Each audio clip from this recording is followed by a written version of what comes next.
भारत को अब टनों में भेजना शुरू कर दिया रूस ने, भारत के लिए जो सबसे इम्पोर्टेंट चीज थी। और आपको बता दें अमेरिका के लिए भी ये बेहद खास चीज है, इसलिए अमेरिका ने इसे प्रतिबंधों से मुक्त रखा ताकि अमेरिका रूस से इसे खरीद सके। और अमेरिका को अभी सप्लाई करने के बजाय रूस भारत को सप्लाई कर रहा है इन चीजों का। जानेंगे क्या भेजा है रूस ने। तो वहीं दूसरी तरफ क्यों अमेरिकी सेना की टुकड़ी भारत पहुंची है, इसके अलावे बहुत कुछ आइए जानते हैं इन खबरों को विस्तार से। हमने आपको अपनी पिछली खबरों में बताया था कि किस तरीके से भारत रूस की बड़ी मदद कर रहा है। आप टाटा स्टील के फैसले पर या इन्फोसिस के फैसले पर मत जाइए। ये एक एक कंपनियां हैं, लेकिन इसका मतलब ये नहीं है कि भारत ने रूस के साथ सहयोग करना छोड़ दिया है। जो बड़ी कंपनियां हैं उनके अपने कुछ प्रॉब्लम है। ऐसा नहीं है टाटा कंपनी एक देशभक्त कंपनी नहीं है, ऐसी भी बात नहीं है। जितना ज्यादा योगदान टाटा ने इस देश के लिए किया है उतना तो शायद ही किसी कंपनी ने किया हो।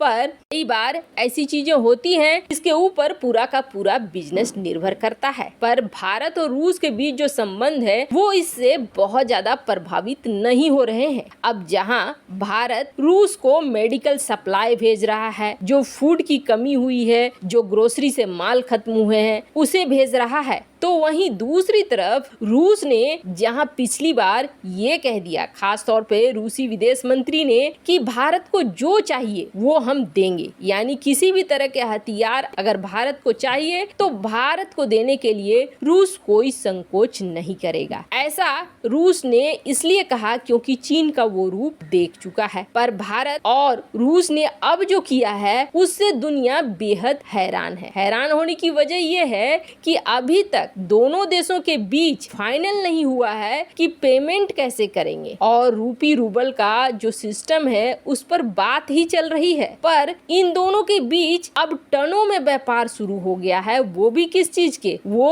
उर्वरक के। आपको बता दें, जो नहीं जानते हैं, अमेरिका का दोगलापन यहाँ आपको साफ साफ दिखेगा। अमेरिका ने रूस के तेल पर प्रतिबंध लगा दिया है, अमेरिका ने रूस के कोयले पर प्रतिबंध लगा दिया है। ये सारी जगह प्रतिबंध लगे हुए हैं, डिफेंस आइटम में प्रतिबंध लगे हुए हैं। पर एक सेक्टर ऐसा है जहां अमेरिका ने प्रतिबंध नहीं लगाया है, और वो सेक्टर कौन सा है? तो वो सेक्टर है उर्वरक का, यानी खाद का। दुनिया के कई बड़े देश ये उर्वरक मंगाते हैं रूस के। अब क्यों अमेरिका ने इसे प्रतिबंधों के दायरे में नहीं रखा है? तो आपको बता दें, एक तो बहुत अच्छी क्वालिटी का रूस उर्वरक बनाता है, यानी खाद बनाता है। दूसरा, इन उर्वरक और खाद के बल पर खेती बढ़ती है। अगर इस पर रोक लगा दी तो लोग खाएंगे क्या? अमेरिका अगर उर्वरक नहीं खरीदता है, तत्काल व्यवस्था करना तो बहुत मुश्किल है। फिर अमेरिका खेती प्रभावित होगी तो अनाज का स्टॉक प्रभावित होगा, और फिर महंगाई बढ़ेगी। महंगाई बढ़ेगी तो सड़कों पर लोग आएंगे, और सड़कों पर लोग आएंगे तो प्रशासन पूरी तरीके से हिल जाएगा, और फिर चोट होगी गद्दी पर। यही वजह है कि अमेरिका ने इसे प्रतिबंधों के दायरे से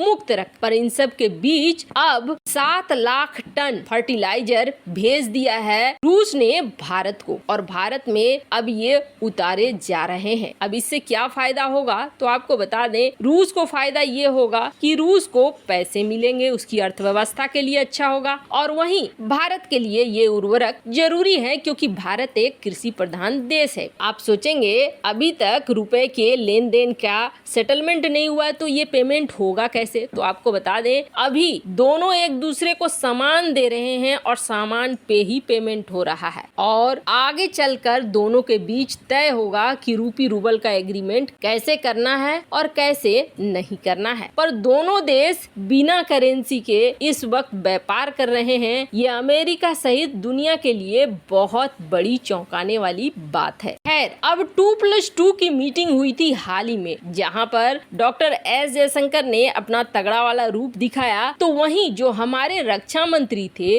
राजनाथ सिंह और अमेरिका के रक्षा मंत्री लॉयड ऑस्टिन, इन दोनों के बीच ऐसी क्या बात हुई जिसके बाद एक छोटी सी टुकड़ी पहुंची है अमेरिकन सेना की भारत के शिपयार्ड में। और भारत का ये शिपयार्ड कहाँ है? तो आपको बता दें, भारत का ये शिपयार्ड वैसे तो कई जगह पे है, लेकिन कोचीन का शिपयार्ड और मुंबई का माझागांव शिपयार्ड ये बहुत ही ज्यादा प्रसिद्ध है। अब इन दोनों शिपयार्ड में अमेरिकन सेना क्यों उतरी है। तो आपको बता दें 2+2 की मीटिंग में राजनाथ सिंह ने एक बेहद खास बात प्रस्ताव के रूप में रख दी और अमेरिका को याद दिलाया कि तुमने हमसे कुछ कहा था जिसे अभी तक तुमने पूरा नहीं किया है। अब क्या कहा था तो आपको बता दें। दरअसल ट्रंप के शासनकाल में भारत के और अमेरिका के संबंध बहुत अच्छे थे। खास तौर पर पीएम मोदी और ट्रंप के बीच काफी दोस्ताना संबंध था और ऐसे में ये कहें कि बहुत ज्यादा भारत और अमेरिका के बीच रिश्ते मजबूत भी हुए थे तो ट्रंप के शासनकाल में ही हुए और इसका परिणाम ही था कि भारत और अमेरिका ने लेमोआ, केमकासा जैसे कई ऐसे एग्रीमेंट साइन किए। ये साइन हुआ था 2016 में और लेमोआ जो साइन हुआ है यानी कि logistic exchange memorandum of agreement sign तो 2016 में हो गया और इसके तहत क्या था, इसके तहत ये था कि दोनों ही देश एक दूसरे की मिलिट्री को छूट देंगे और ये छूट देंगे कि अमेरिका के बेस का इस्तेमाल भारत कर पाए, भारत के बेस का इस्तेमाल अमेरिका कर पाए। किस चीज के लिए, किसी तरह की रिपेयरमेंट हो या फिर कुछ चेंजेज हो या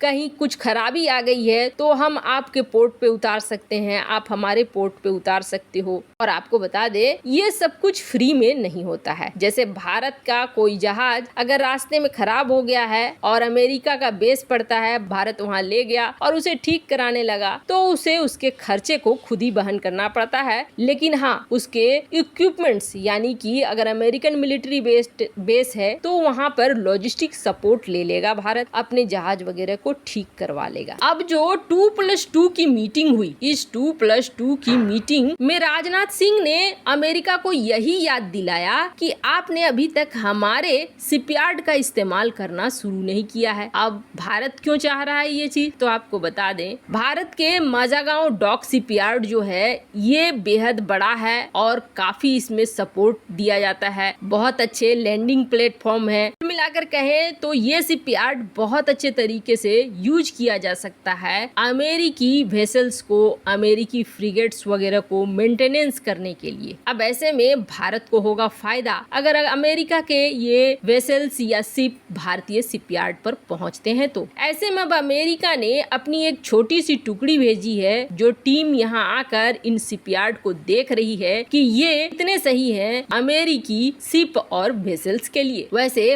भारत ने ये सही किया या नहीं, इस मामले में आपकी क्या राय है, कमेंट कर अपनी राय जरूर बताएं।